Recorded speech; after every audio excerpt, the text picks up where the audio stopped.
I'm increasing the potency of my light, expanding as we do through the work that we're doing. And then it's like we reach a point where it feels like it's too much. It can feel like it's too much on our nervous system. It can feel like it's too much in our schedule, in our commitments. It's almost like it starts shaking. It's like, oh, can it go anymore? This feels dangerous now. It feels like I might implode. It feels like I just can't contain this much in my system. And so we activate the circuit breaker switch. We put a cap on the amount of light that we are letting into our system. This is the Miracle Zone. Hello and welcome to another episode of the Miracle Zone. And today we are going to talk about activating your pillar of light and what's keeping you from doing that at your max potential. So come on in, make yourself comfortable, grab a tea, or if you're in peak summertime like me, grab yourself something cold and refreshing and hydrating.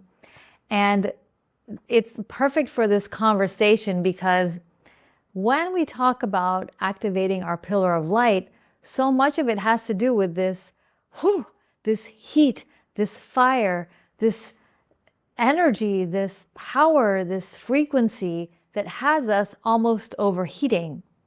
And that's what brings us in many instances to tone it down, to cap it in, to be afraid of overdoing it so that we don't completely overheat.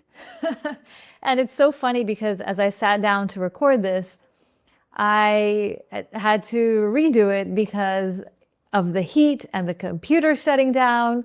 And then there's also some glitching happening in the video. It's like whenever we are at our fullest power, fullest capacity, fullest frequency, it's a lot, right? Because if you're here with me, if you're here in this space, you are a very powerful being of light. And your body is a temple of light. And so when it's activated at its fullest potential, whoa, it's a lot. It's a lot. And this is connected to why we might keep ourselves from activating our pillar of light fully. And also in these times, look around in these evolutionary times, this is what we most need to be focused on in ourselves, in our bodies, in our relationships, in our businesses, activating that full power in our legacy, because that is what we came here for. We came here for these times and to show up full potency, to deliver on our heart's calling of contributing to the birthing of the new. Because in case you haven't noticed, and I know you have, we are in times of crumbling of the old, right? And so we need to show up in our fullest more and more to be stewards of the new. So that's why I'm really on fire, pardon the pun, to really dive into this topic of activating your pillar of light. So this is what I want to talk about today. I want to first talk about these two general patterns that I see in working with my clients, in working with myself as well, of how we are dimming and keeping ourselves from fully activating our pillar of light. So these two broad stroke patterns. And then I want to share with you these top 3 blocks that I see when doing these sessions with my clients. So I have done some pillar of light sessions with my clients last year.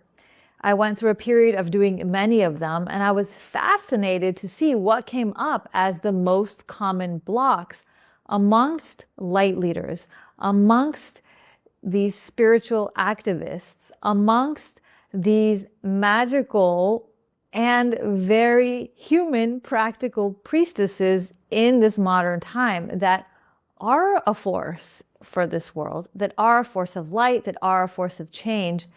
And still there are these blocks that are really common. So I'm going to share the 3 most common ones. So I'm going to start first by talking about these two patterns that I see that are keeping us from activating our pillar of light fully in these times. So the first thing that's keeping you from activating your pillar of light fully is putting a cap on the amount of light. So think of this.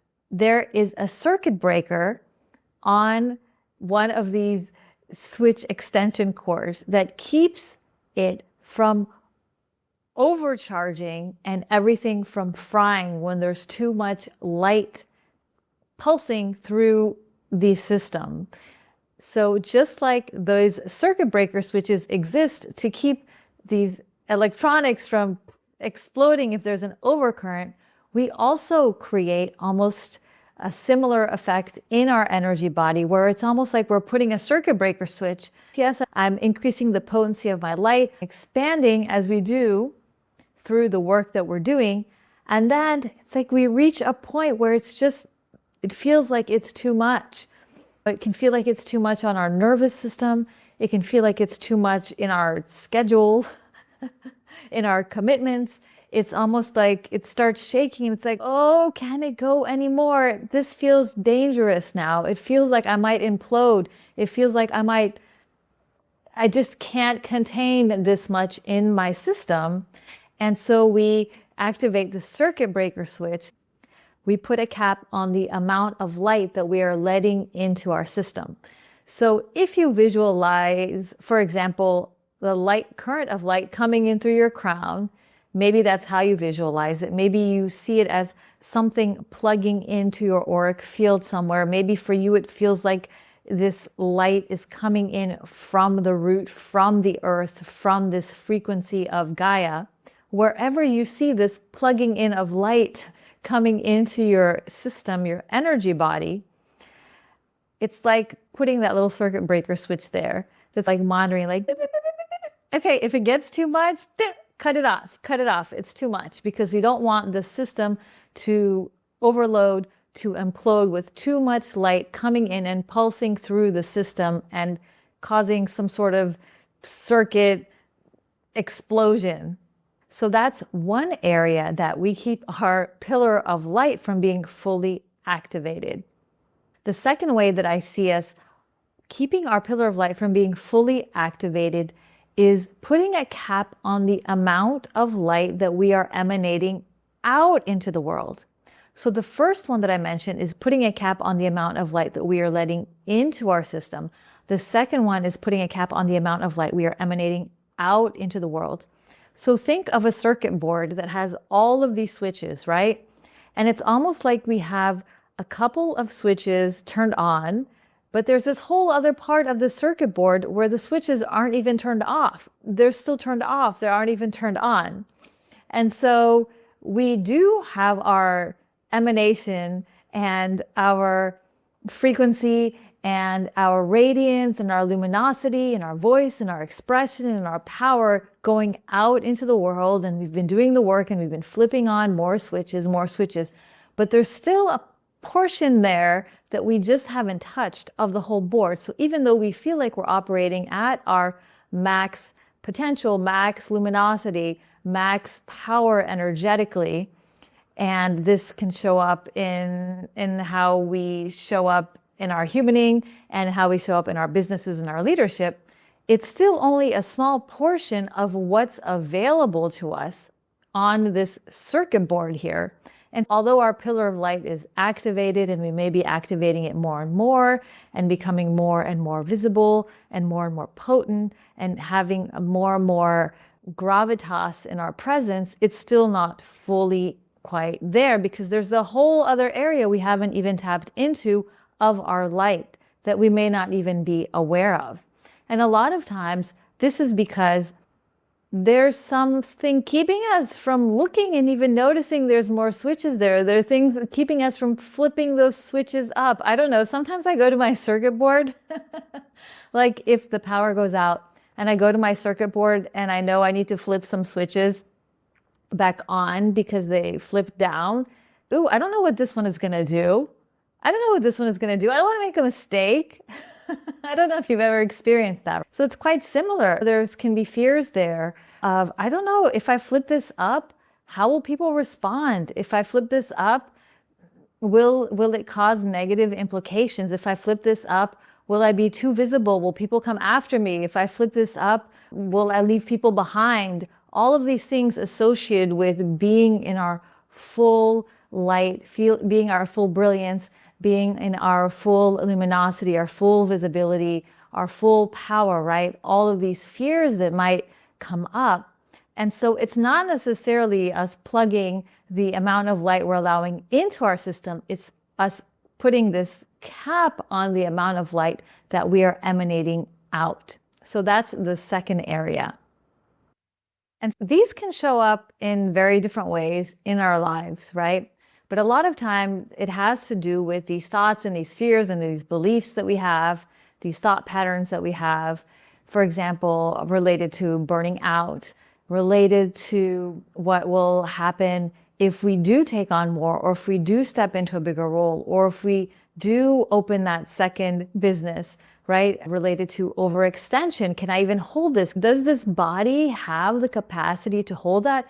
Does this business ecosystem that I have set up, does my team have the capacity to hold this bigger expansion that will happen if I actually flip all these switches up, let all this light in, let all this light out, get this full pillar of light activated? And I know that's going to shift so much in terms of my creator power, in terms of my visibility. And then so we start having these hesitations, right? And so that's how it shows up more practically in our leadership, in our businesses, and also in our lives, is we start having these thought patterns or fears that come up about, okay, what if, what if, what if, what if? Now, this is speaking more generically to the two ways of keeping our pillar of light from being activated, these kind of two pathways, which is blocking the light coming in and blocking the light coming out. And some people are really great at letting the light come in, but then it's really stuck in there and it's not emanating out. And other people are really great at the emanation part, but there's still a plug that's not letting the light in. So we can only emanate so much out because the input isn't fully clear. So what happens is we want to be stepping into our next level of emanating light. But what's actually happening subconsciously and also in our nervous system is we're actually bracing for impact by having these thoughts, having these fears, having these concerns of what if, and I'm not sure, and it's like avoiding what could happen if we fully release, if we fully say yes, if we fully allow, if we fully radiate, right? Can you feel just the energy of that? I'm like breaking a little bit of sweat over here. Woo! It gets hot when we really let the energy flow, when we allow ourselves to create at the speed of light, to create really plugged in to source and to the capacity that we are able to when we align with our highest timeline and our highest creator power. So those are the two general patterns or pathways that I see where the kinks can happen in this cycle of the light flowing freely when we have our pillar of light activated. And I really like to think of it as it's like our central channel. And so it can be more constricted or it can be wider and allow more of that current to run through. And so we can constrict in those two ways, right?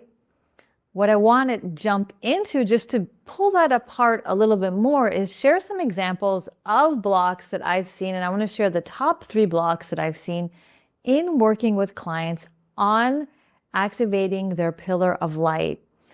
And what I found there, just from client sessions, what has been most common across the board, there were 3 that were really clearly the ones that were keeping us, especially working with women, from fully being in our full activation of our pillar of light.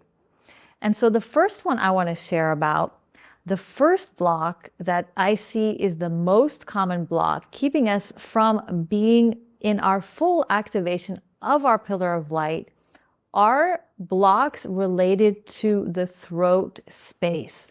So the throat is where the inner light, the inner world of creation is coming into contact with the outer world. So it's a very clear channel of creation, right? And so it can be this gateway between the inner and the outer and the manifestation and the creation. It's where the etheric becomes form in the 3D. As women, it's not surprising that we have a lot going on in our throats because of these centuries of suppression of the feminine voice, of the feminine expression, of us having to sit down and be quiet and be nice and be well behaved and not cause too much of a kerfuffle, right? Since we're little, that's what we are conditioned into. So there's the conditioning.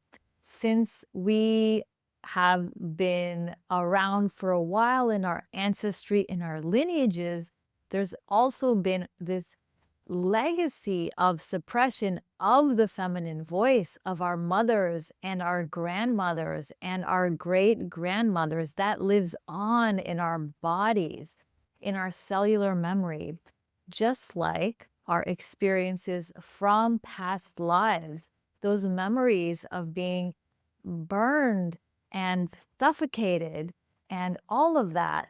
Oh, my cat has just joined me. Thank you for joining.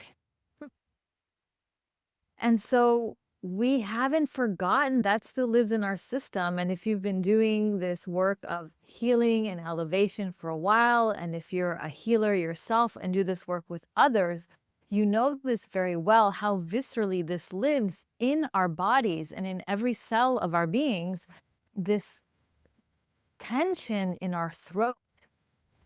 And when I do the pillar of light scans, I'm very clairsentient, right? So I feel it, and sometimes it feels like a choking. Sometimes it feels like a lump in the throat. Sometimes it feels like a burning in the throat. Sometimes it's calling into mind visions of burnings and beheadings.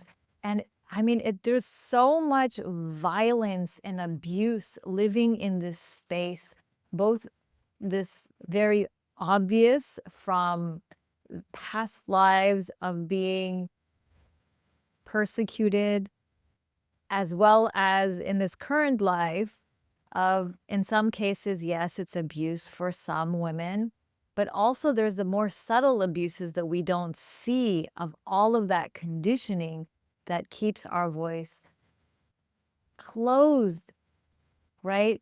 And so when this section has so much contraction, of course, when we're talking about that pillar of light, there isn't that clear channel right there because there's that kink in this area and this block in this area. And this really was the number one thing that I see as I do pillar of light scan, as I work with clients on activating their pillar of light.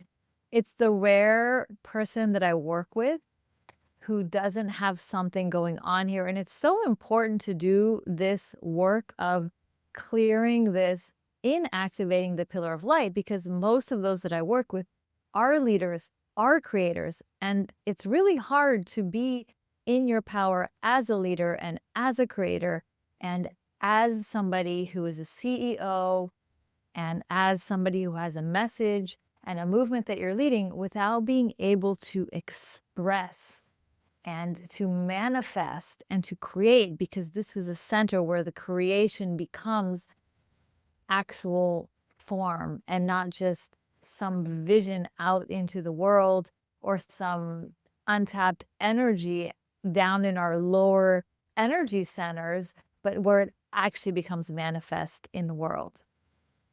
The second most common thing that I see when I do pillar of light scans and look for blocks in clients, in the leaders that I work with, is this area in the back of the heart, just between the shoulders. And sometimes it's more of the back left chamber of the heart. Sometimes it's the back right chamber of the heart. Sometimes it's right in the middle or it's both, but it's this contraction right in the back. And this is the few things. So one thing that comes up when I tap into this space is really grief.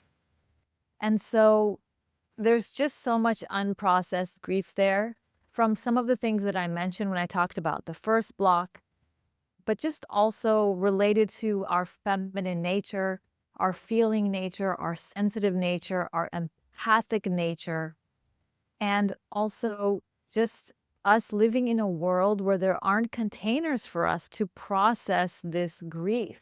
There's no structures for us to process this grief.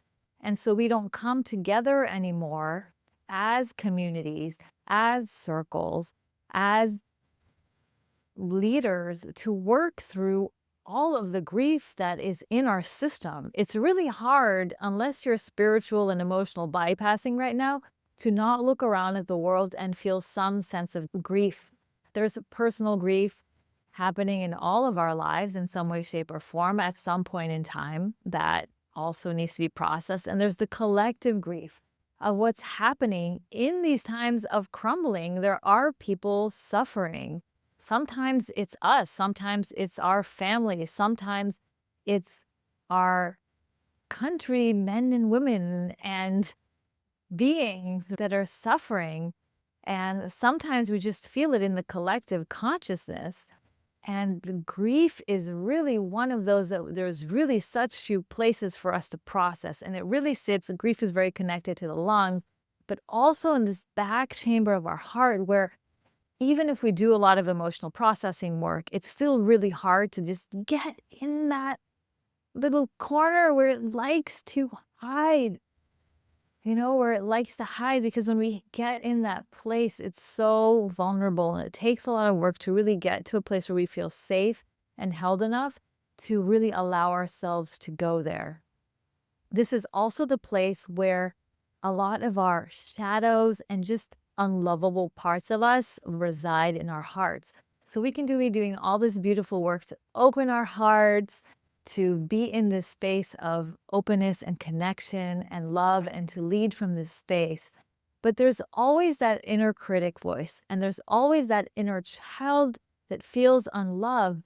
And it's like this little back corner of the heart of what we don't even see, of the ways that we hate on ourselves still, that we still haven't seen are needing our love. And so that is still there. And again, when there's that contraction there, it's really difficult when we're thinking about our pillar of light. There is going to be a kink there in the pillar of this contraction, especially in the heart space, which is the ultimate center of power of our energy field. That's really creating that pulse in our auric field, right? There's the lower centers of power, there's the higher centers of power, and it's all flowing through the heart and energizing our field out. The last thing I want to say about this center and this blockage in our heart space is it's also very connected to grief and remembrance, grief associated with remembrance. So I remember one time I was getting a massage done and the body worker was working on this specific point of my body, this back chamber of the heart. I had so much tension there. And as I was laying on this massage chair where she was doing this work, I remember all of a sudden, my head was in the hole, the hole when you're doing a massage and you stick your head in the hole there. My head was in the hole, and all of a sudden it was like all of these tears just started flowing. I was just crying into this abysmal hole of the massage table. I was crying and crying and crying, and the tears were flowing. And the thought was coming into my mind was, I miss my wings. I miss my wings. And it was like this grief associated with that remembrance of my divine nature, of my angelic nature. And what we lose when we come into this human form and forget, we forget about who we really are and where we really come from. And this beauty and this bliss and this freedom and this liberation of being in our divine angelic state, which is difficult to access as humans sometimes. And so there is that deep existential grief there as well of, yeah, I forgot. I forgot, and I so want to remember and reconnect with that divine nature of mine. The third most common block I see keeping us from activating our pillar of light fully is in the sacral space. And in this energy center, what I get specifically, so there can be a lot of blocks here, but the most common one that I'm seeing in the collective when I do these pillar of light scans and when we work on activating our pillar of light is what I call being pregnant with possibility. So when I tap into this, in my clairsentience, what I feel when I'm working with clients is this: I'm pregnant. And sometimes it's like a little pregnant. Sometimes it's I'm super pregnant. I'm way overdue. But the interesting thing is the feeling of I am pregnant, but with possibility. I don't even know what it is. I have this baby that I am ready to deliver. And it's very much connected to what our legacy is here, or what our next level is in our business, or in how we serve in the world, in our legacy mission. There is something here that I am coming to birth, or that I am birthing next, and I have no idea what it is. But it's just like right there, and it's coming out, and there's so much concentration of life force here, but it's not quite there, and we're not really clear about what it is, or we're not quite ready to put it out, or maybe we have some fears related to what it will look like or will expect from us, or what it will require of us to birth this next level of our vision into the world. Just like when we are pregnant and we're really getting to the point where it's time to give birth, this fear can come up of, oh my God, can I actually deliver this baby? Can my physical body handle it? Can my life handle it? Whether it's your first one, you don't know what to expect, or you have a couple when you're like, whoa, I don't know if I have the capacity to bring another creation into the world because I know too much, right?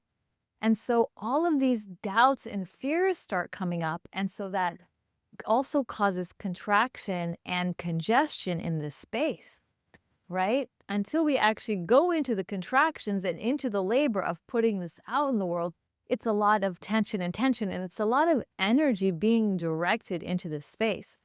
And so to give you an example, I myself was dealing with this block for 3 years, and I just knew there was something coming. I had no idea what it was, but it was just consuming so much of my energy and so much of my attention. I had to have so much patience, but also do a lot of work to unblock and to get comfortable bringing this into the world. And this is what eventually led to me releasing my music and creating my music. I had no idea that's what was going to come. I was not a musician, but I just felt this thing coming out, and I had to do the work of being able to say yes and allowing it to be birthed into the world, even though it made no sense, even though I didn't know if I could do it, even though I didn't know anything about music or what it even meant to bring music into the world. But there was a lot of energy building up until that actually was birthed into the world. And it did cause a lot of physiological dysregulation. It affected my moon cycle. I had a kidney stone as well. So there was a lot physiologically that also was happening. And that's what can happen when we're actually experiencing these blocks to activating our pillar of light in the body. There's a lot that can happen around the first area that I mentioned, the throat and our voices. I can say this year, I know I've been working on this a lot because I have lost my voice 3 times already this year.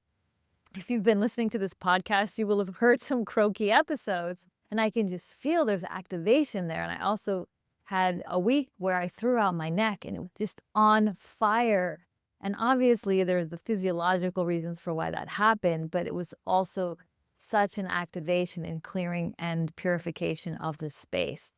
Obviously, when there's heart, there can be things happening there as well physiologically. And then if it's sacral things going on, there can also be a lot happening physiologically. And these can be little hints as to where these blocks might be for you. So I'm going to pause there and just invite you to really reflect on these two bigger picture pathways that we can block in letting light in, or also emanating light out that can block us from fully activating our pillar of light. And reflecting also on these three most common blocks that I've shared to activating your pillar of light, and whether one of these feels true for you in this moment. Using the physiology that I mentioned as a hint, but also just reflecting on what's coming up for you in terms of things that are keeping you from emanating your light out and bringing your legacy out into the next level, bringing your expression out into the next level, bringing your power out into the next level, into the world. Because I know you feel that in these times, there is a deeper calling for more from you in terms of how you lead in this world, more from you in terms of how you are making an impact through your business, more about how you are standing as an evolutionary and revolutionary in these times, as a vessel of light, as an activator of change. There is more being asked of you. We are all pregnant with possibility right now. And so I really want you to take advantage of this time to really tune into what that might be for you and if there are any blocks there. And also, I'm really excited to announce that I've opened enrollment for Pillar of Light, which is my miracle mind, where we journey together as a small group to do this work of activating our pillar of light, of uncovering what some of these subconscious blocks are, what some of these ancestral blocks are, what some of these past life blocks are. And then we lift up the carpet. Once we think we've addressed everything, we lift up the carpet and check even more deeply for what some of the shadows are that are keeping us from fully being in our light and doing the work of integrating them. And then once we've done all of this clearing of our channel and working with the shadows, then we do the work of switching on the pillar of light. And I have this 3-part get lit process that we go through to activating our pillar of light. And there's some activations and initiations that we do related to that. And so if you want to check that out, it's in the links below. I would love to have you join me for Pillar of Light for this Miracle Mind, which is part mastermind. And I've been doing masterminds for over 10 years now. Part mastermind, but also part miracle vortex. And so just feel into what that feels like for you. And I would love to have you join us. All right, my love, I will see you next time. Bye. Thank you for tuning in to the Miracle Zone. Don't forget to subscribe so you never miss a transmission. And if today's episode and conversation resonated, leave a review and share it with a fellow visionary leader. In the links, you can access my free Miracle Business Blueprint, the 7-part framework I use with my clients to create a thriving, scalable, and self-sustaining business that gives you more freedom, not less. Plus, you'll receive a guided process to identify where to focus first so you can spend more time leading in your miracle zone right away. Let's build the new as a collective for the collective. Together, we're not just creating miracles, we're living them. Until next time, stay in the miracle zone.